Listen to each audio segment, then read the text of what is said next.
Santa Clara County proposes faster approval for backyard homes.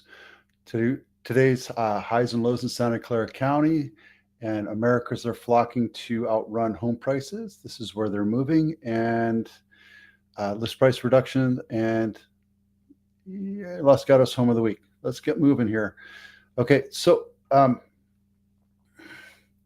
Santa Clara has, for the last few years, been working on ADUs, making it fast tracked. I sat on a council board thing where I testified and I was talking to a bunch of citizens and talking about if they do this, they have to make it simple and easy for people to do it, because the permit process and doing anything with the city is a huge pain. It just is.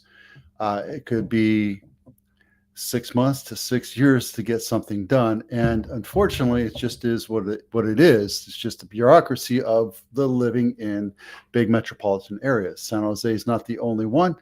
Every big metropolitan area has that. However, Santa Clara County has fast tracked the idea of ADUs, or backyard dwellings, accessory dwelling units, or granny shacks. I think it's a good thing. I think it's a good thing that they're doing this. And I want to say kudos to the county. I want to say kudos to San Jose to fast track it and make it less painful.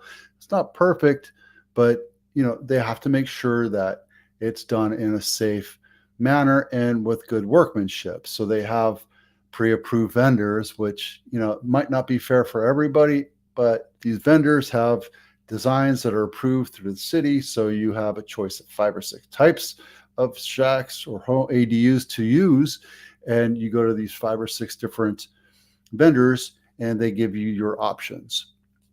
The process is really simple, but don't forget, it's fairly complex. They have to bring in utilities, they have to bring in drainage, they have to bring in all sorts of stuff to this place to make it livable and habitable and within code.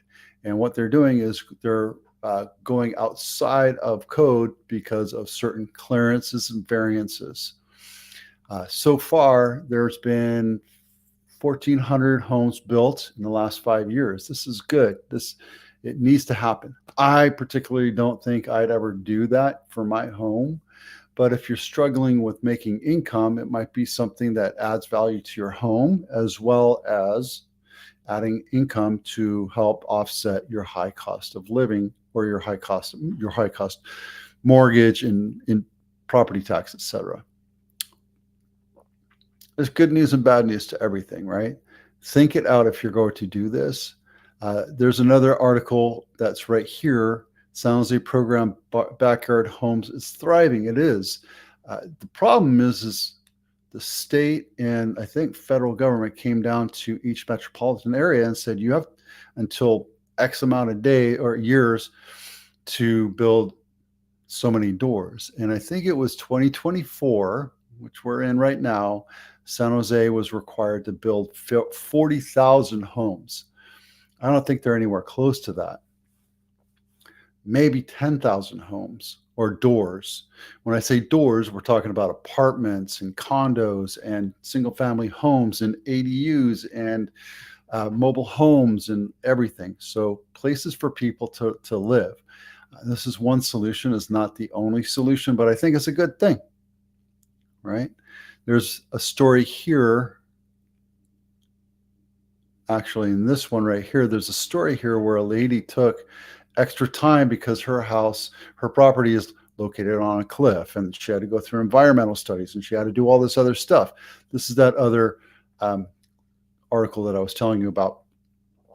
But ADUs is a good option if it's something you want to do. Again, it's not my choice. I would never recommend doing it. Does it add value to your home?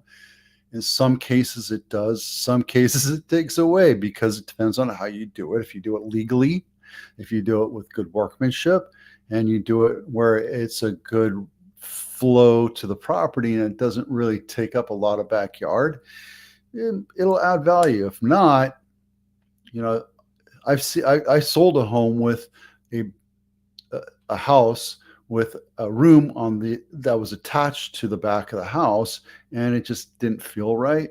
Still sold it. I don't think you added any extra value to it. I don't think it was legal. I don't think we added value to build out. So does it add value? It could.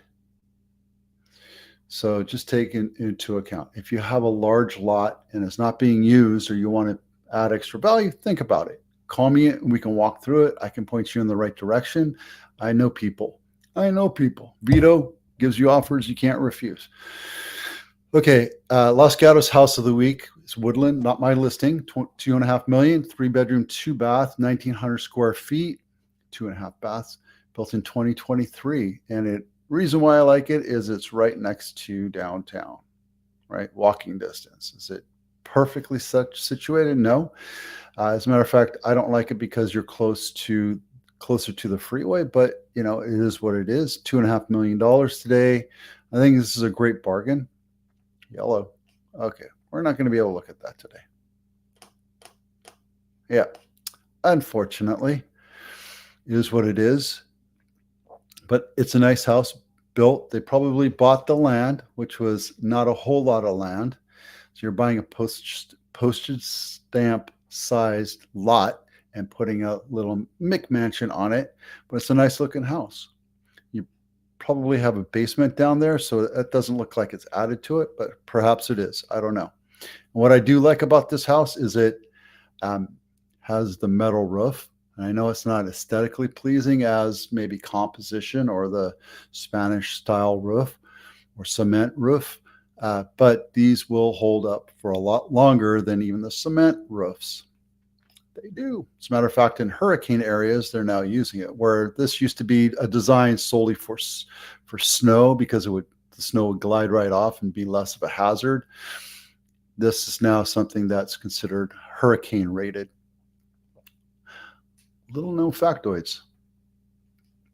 Americans are flocking to the South to outrun home prices. This is where they're moving from. Well, there's not a whole lot of people moving from Santa Clara. These are the fastest growing counties, and these are the fastest shrinking counties, and Santa Clara is a whopping 0.1%. But I guess it depends on where you're going. But there's a lot of people escaping to get out and go to Florida, Arizona, New Mexico, Texas. Obviously, people seem to be moving there a lot. Seems like everybody's moving to Florida. I thought about Florida for a while, but with the onset of the last few hurricane seasons and seeing all the devastation and the high cost of insurance, I'm choosing not to go to Florida if I ever move. So maybe Texas, maybe Louisiana. I have no idea. We're still up in the air. So there you go. It's a great little article for you to watch or read and open your mind up to different places, right? Looks like Florida, New York, Florida, Texas, that kind of thing. Okay, list price reductions. I chose this one, Calero, because it looks like it was price reduced. Yeah, 4-bedroom, not my listing, 4-bedroom, 2-bath, $1,495, built in 1972. Age is 52 years old. On market 35 days. It dropped $50,000. Yep, there you go. I wonder why. Let's see if you can see some nice pictures here. Okay, staged. Carpet.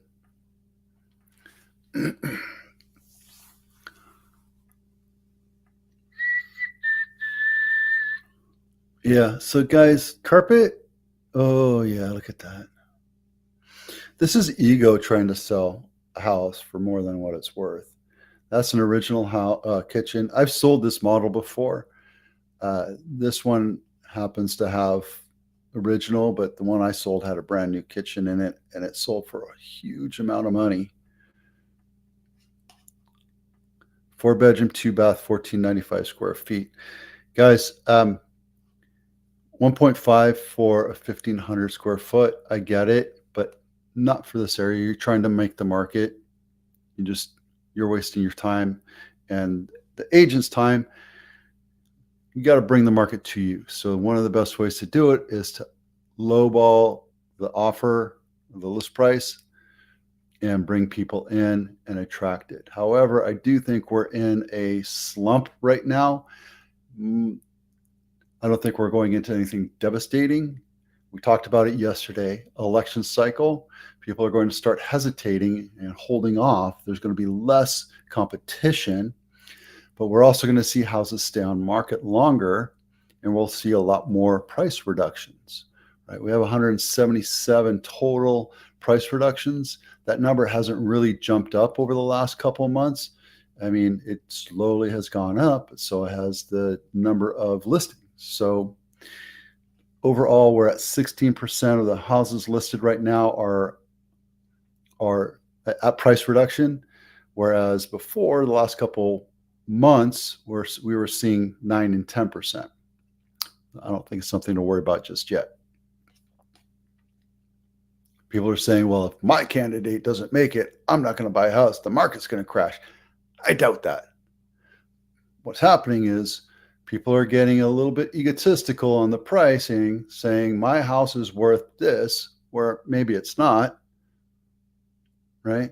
I'm just going to hold out for the right buyer to come along. Well, guys, there's 1,100 houses for them to choose from, right? And out of that, you have to guess that there's 2 or 3% of those that are going to fit your buyers, your demographically perfect buyer's needs. And if you're overpriced compared to the other 2 or 3 or 4 other houses, they're going to buy that other house. So, throw the ego out the door, lower your list price, bring in the market, get your house sold, right?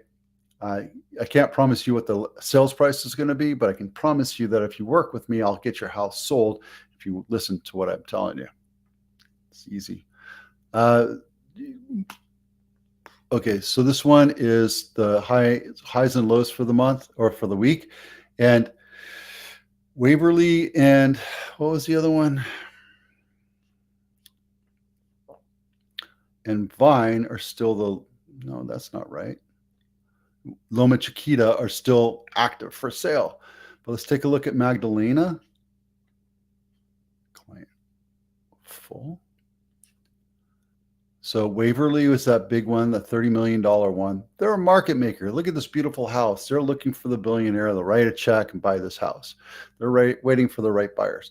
They can afford to wait, right? This guy right here keeps lowering his price, right? 229 days. And I can tell you that it's not going to sell for $400,000. This one just sold. The highest list price was $8.5 million. They listed it low based on the value, and they brought in the market. They sold in 5 days. That's a good transaction. $500,000 over list price.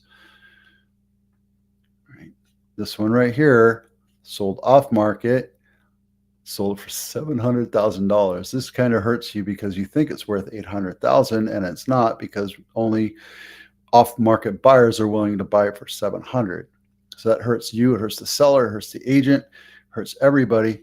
The only one that benefits when it's like this is the buyer. So I'm not a fan of off-market listings. Just not. 2-bedroom, 1 bath. I don't know why you'd buy that kind of house. There you go. All right. They're almost 14 minutes. Today we talked about ADUs, where Americans are going to buy houses. Californians are moving out of California, not a huge drought, but we had like a pretty decent delta last year. List price we talked about highs and lows, and that's pretty much it. I'm Vito with Abitano. Thanks for watching. We'll see you out there.